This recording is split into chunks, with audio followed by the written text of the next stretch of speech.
Olá, eu sou o Julian Hunt.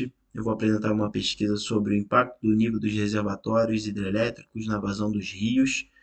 Essa pesquisa é muito importante, todo mundo que trabalha no setor elétrico brasileiro deveria assistir e mostra como o nível dos reservatórios das hidrelétricas impacta o clima, impacta na vazão do Brasil como um todo. Eu trabalho no International Institute for Applied Systems Analysis, o IASA, na Áustria.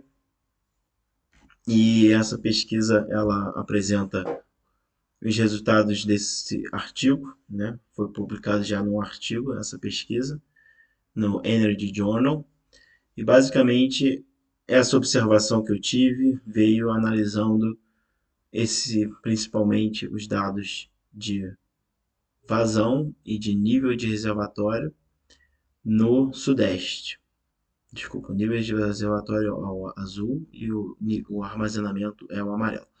E eu vi que quando o nível dos reservatórios está baixo, a N é baixa. Quando o nível dos reservatórios está alto, a N é alta. É claro que quando chove muito, o nível dos reservatórios sobe, mas o que eu percebi aqui, porque não parou de chover no Brasil quando o nível dos reservatórios estava baixo, eu tive a pergunta, né, que é: será que é o nível dos reservatórios que faz chover no Brasil? Então, o que a minha tese que eu, que eu analisei nesse artigo, é que quando os reservatórios estão cheios, você tem água percolando no solo, a bacia fica mais úmida, a evaporação na bacia aumenta, o que aumenta a umidade do ar, reduz a temperatura relativa do ar, e aí quando você tem uma frente quente e úmida passando pela bacia, chove. Quando você tem uma frente fria passando pela bacia, chove também. Por outro lado, quando o nível dos reservatórios está baixo, se você tem menos umidade no solo, você tem menos evaporação, você vai ter uma umidade relativa do ar menor na bacia, uma temperatura mais alta. E quando você tem frentes quentes e úmidas passando, não chove, frentes frias também não chove.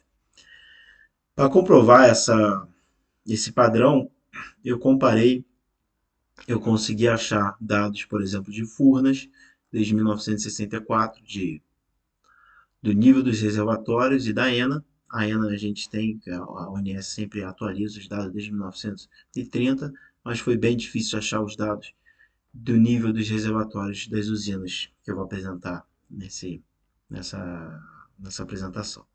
A metodologia basicamente compara o nível dos reservatórios de outubro, que é o mês que normalmente o nível está no mínimo, com a média da vazão dos próximos 6 meses. Ou seja, estou comparando a vazão de outubro e o nível do reservatório em outubro com a vazão nos próximos 6 meses. Então, eu quero ver se existe a possibilidade de prever o futuro sabendo o nível dos reservatórios.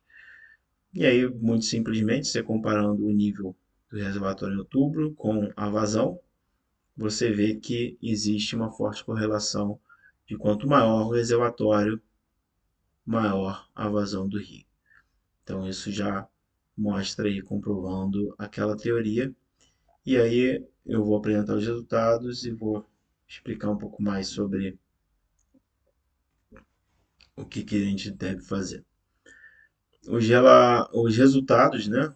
O estudo ele compara os dados de Sobradinho, Serra da Mesa, Emborcação, Nova Ponte, Três Marias, Furnas, Paraibuna e Jurumim. Então, os resultados aqui de Furnas eu tenho dados desde 1964 a 2021, são quase 60 anos de dados.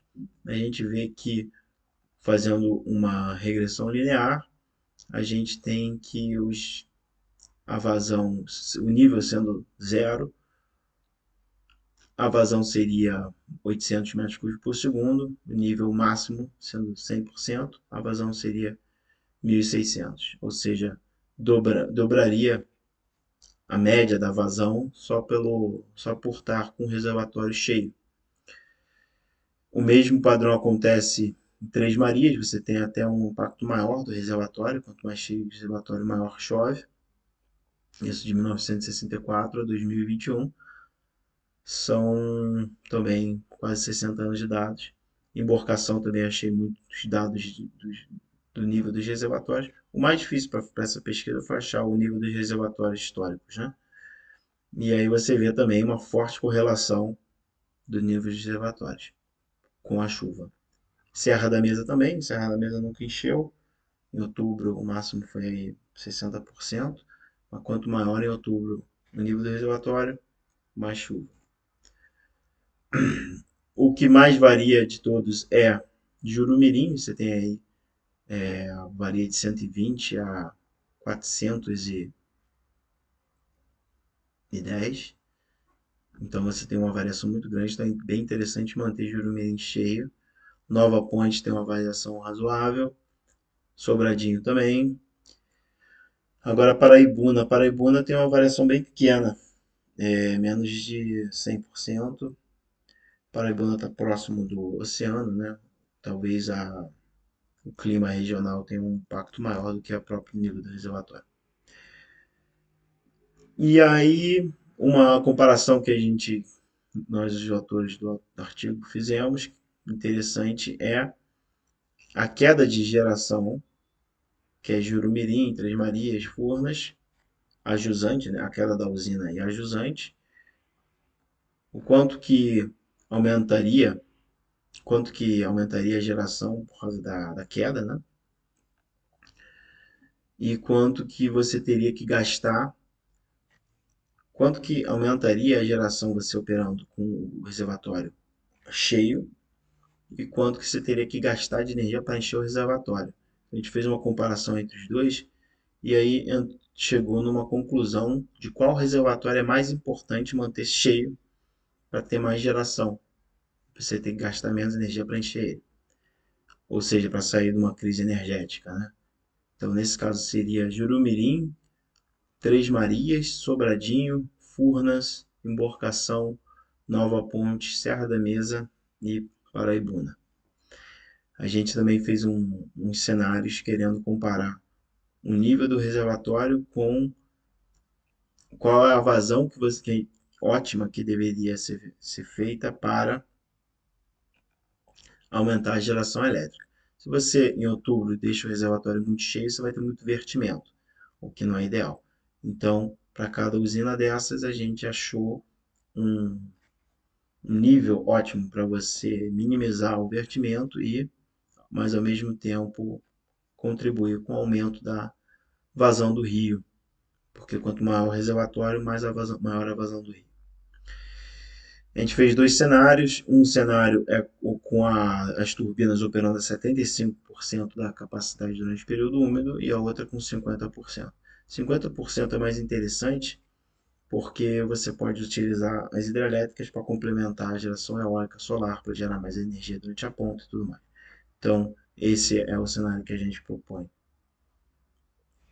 Para cada usina, esse é o nível do reservatório que tem que ser em outubro. Todos eles são acima de 60%. Resultados mostram que aqui são os resultados daquele gráfico, né? O pico, Jurumirim 80%, com a usina hidrelétrica operando a 70% do fator de capacidade, 70% com a usina operando, a cascata, operando 50% da capacidade.